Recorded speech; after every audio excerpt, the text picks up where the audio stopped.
Hello बच्चों। तो आज हम कक्षा 12 की बायोलॉजी का अध्याय 2 का बहुत ही इम्पोर्टेंट पार्ट पढ़ेंगे, स्पर्मेटोजेनेसिस, जिसको हिंदी में हम शुक्र जनन भी कहते हैं। ध्यान देना बच्चों, इसको शुक्राणु जनन नहीं कहेंगे, इसको शुक्र जनन बोलेंगे।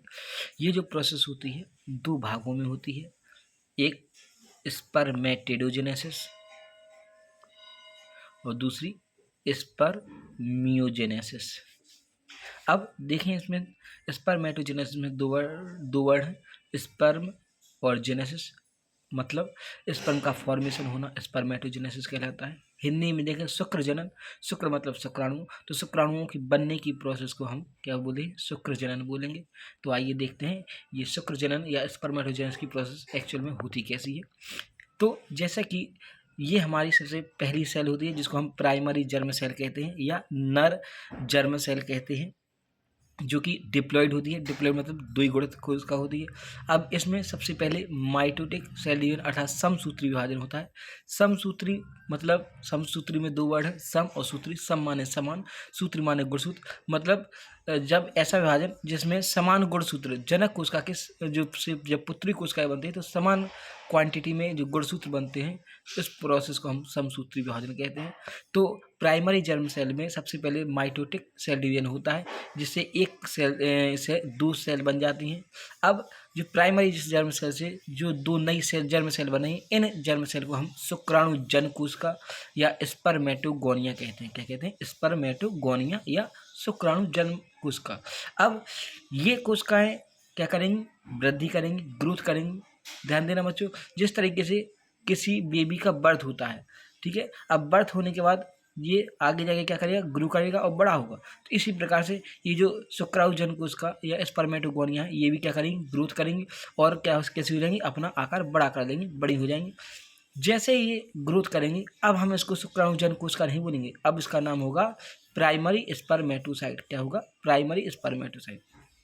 अब इसके बाद ये बड़ी हो गई है, बड़ी होने के बाद अब ये फिर से विभाजन करेगी, लेकिन अब की बार कौन सा विभाजन करेगी? अब की बार करेगी कौन सा? मियोसिस या अर्धसूत्री विभाजन। और हमें पता है अर्धसूत्री विभाजन दो प्रकार का होता है या दो भागों में होता है, एक अर्धसूत्री प्रथम और अर्धसूत्री द्वितीय।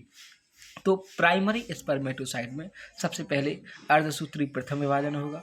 अब अर्धसूत्री प्रथम विभाजन होगा तो यहाँ पे भी एक कोशिका से कितनी बनेंगी? दो कोशिकाएं बनेंगी। अब प्राइमरी स्पर्मेटोसाइट में जब मियोसिस फर्स्ट डिवीजन होता है तो प्राइमरी स्पर्मेटोसाइट से भी दो बन जाती हैं, जिनका नाम क्या होगा? सेकेंडरी स्पर्मेटोसाइट या द्वितीयक स्पर्मेटोसाइट बोलेंगे। इससे भी कैसी बनेंगी? दो कोशिकाएं बनेंगी, लेकिन यहाँ पे नाम क्या है? अर्धसूत्री। अर्धसूत्री में भी दो शब्द, अर्ध और सूत्र। अर्ध माने आधा, सूत्र माने गुणसूत्र। मतलब ऐसा विभाजन जिसमें जनक कोशिका से जो पुत्री कोशिका बनती है उसमें गुणसूत्र की संख्या आधी हो जाती है। मतलब यहाँ पे 2n या डिप्लॉयड थी, जो नई कोशिकाएं बनी हैं वो कैसी होंगी? हैप्लॉयड या आगुणित होंगी। कैसे होंगे? आगुणित, जिनको हम क्या बोलेंगे? इस सेकेंडरी स्पर्मेटोसाइट बोलेंगे। अब अर्धसूत्री प्रथम के बाद फिर होगा अर्धसूत्री द्वितीय या मियोसिस सेकेंड बोलेंगे जिसको। ये बिल्कुल हूबहू समसूत्री के जैसे काम करती है, अर्थात जो मियोसिस सेकेंड होता है वो बिल्कुल समसूत्री या माइटोसिस के इक्वल होता है। मतलब इसमें जितनी जनक कोशिकाएं हैं, जैसी जनक जिस गुणसूत्र की संख्या जितनी है उतनी ही गुणसूत्र की संख्या होती है।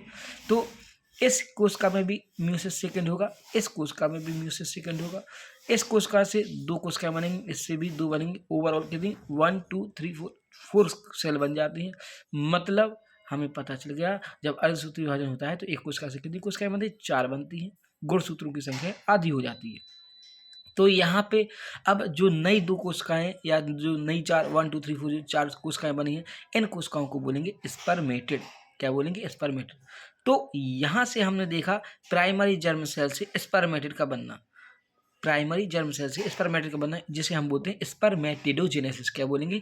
स्पर्मेटिडोजेनेसिस। अब ये स्पर्मेटेड आगे जाके अपने आप को डेवलप करेगा और ग्रोथ विकास करेगा, अपनी संरचना बदलेगा, अर्थात उसमें मेटामॉर्फोसिस या कायांतरण या संरचनात्मक परिवर्तन होंगे। जैसे ही इसमें संरचनात्मक परिवर्तन होंगे तो एक नई संरचना बदल जाएगी या नई संरचना में चेंज हो जाएगा, जिसे हम स्पर्म या स्पर्मेटोजुआ बोलते हैं।